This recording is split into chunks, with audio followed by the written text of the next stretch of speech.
Yo, it's Stiff from MaddenDaily.com, and today is Tuesday, which means it's Tip Tuesday, where we bring you the finest tips and tricks for Madden 16. We bring them to you on our YouTube channel, and today we got an explosive offensive play out of the Arizona playbook, in which my opinion I think is the top 5 passing plays in this year's Madden. It's going to be in the shotgun Snugs formation. The formation and the play is going to be called PA Zone Across. It's also in the Broncos playbook and the Pittsburgh playbook. It could be in a variety of others. It's called PA Bronco Cross, PA Pittsburgh Cross. But anyway, we like to do our substitutions. Our 2 best route runners in the first left 2 spots. Our biggest, tallest, most aggressive receiver in the upper right hand spot, we got Calvin Johnson. And then you could just put, your 4th receiver with decent route running. We got Fleener, and we put him over in the bottom right hand corner spot. So we're going to be running this first against Dime Man Press.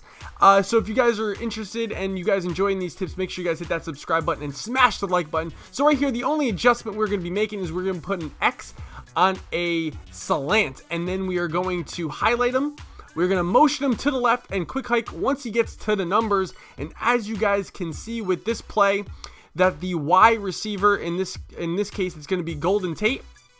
He has an unbumpable route. That's one of the reasons why I love this play. As you can see, everyone is getting bumped except for the 2 receivers on the left. Right here, that route that Golden Tate is on, it's unbumpable, so that means that he does not get pressed at the line of scrimmage even if they run man press. So he runs and turns his DB right around. So that's going to be the first read against man press. Usually it's very easy to tell if it's man press because the defense is not base aligned and they get pressed up against the receivers. It's an easy tell. As you can see, I just hit Golden Tate again. The Y receiver should be triangle on PS4 for another quick gain. Now our second read, in case they user it, because there are a lot of people that like to user their man coverage, say they user that Y, we are going to be hitting X that comes later on his delayed slant. Now if you guys are not really too sure, or you guys don't know, delayed slants or motion out slants, they're unbumpable, so they get separation when they cut in on their slant route. As you can see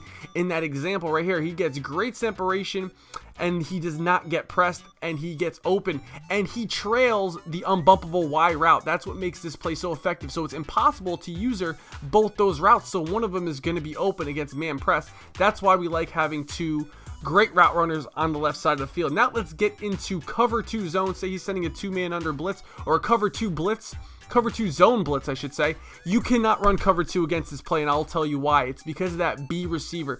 Check this out right here. This play, I've gotten so many touchdowns on this play. I have put so many people in brain pretzels because a lot of people like sending 2-man under blitzes or cover 2 blitzes. It doesn't work because of this sole reason. That right cornerback is usually in a light blue. He has to decide who to play, either the crossing route or the deep route, and because it's a cover 2, he has to play the underneath route. That's what the light blue zone does. So he totally ignores the Y route, or he totally ignores the B route, so you can hit him for a huge gain. Now you could also hit the Y route. As you can see, he gets open a little bit later, but the main money key, or the money route on this play, is the B receiver. As you can see right there, you hit him on stride. It's the easiest gain, it's the easiest read, and he gets wide open against any cover 2.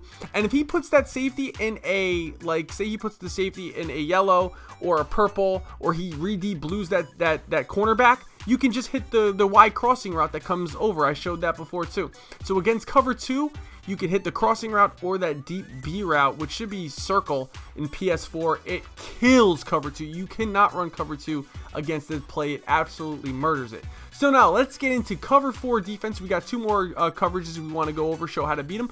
Cover 4 defense, it's a little bit more tricky against cover 4, but we're going to be hitting the delayed slant route, and I'll tell you why. It's because normally in a cover 4, if it's a 3-4 defense, there's going to be the middle linebacker who's in a yellow zone. So he has to decide who to play, either this crossing route I'm showing you in this example, or he has to play this delayed slant route, which he will not, 99 out of 100 times, he will not play the delayed slant route because that trails the Y crossing route and he doesn't have enough time, or the zone doesn't have enough time to pick him up.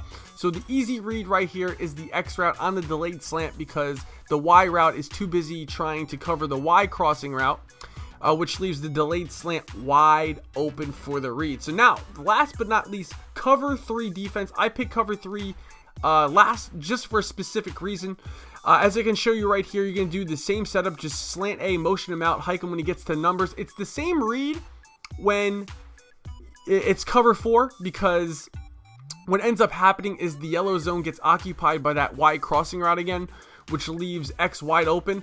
But what ends up also happening is that the wide crossing route later on, it develops and gets towards the sideline, and you could also hit him for a big gain or a first down 10-yard game as well. But this is the money. This is what I love about this play right here, is the Y route, or the Y route on his almost like a go pattern. That's why we have Calvin Johnson, an aggressive player right here. You put your best aggressive catch, tallest player here because of this reason right here. We put him on a go route, or he's automatically on a go route. We just lob it up against a strong safety or a free safety. It's going to be either one of those. Wouldn't you like your best wide receiver, tallest wide receiver with the biggest spec catch and the most catching traffic up against a safety who normally doesn't have good catching or good spectacular catch? I would take those numbers and those odds 100 out of 100% of the time.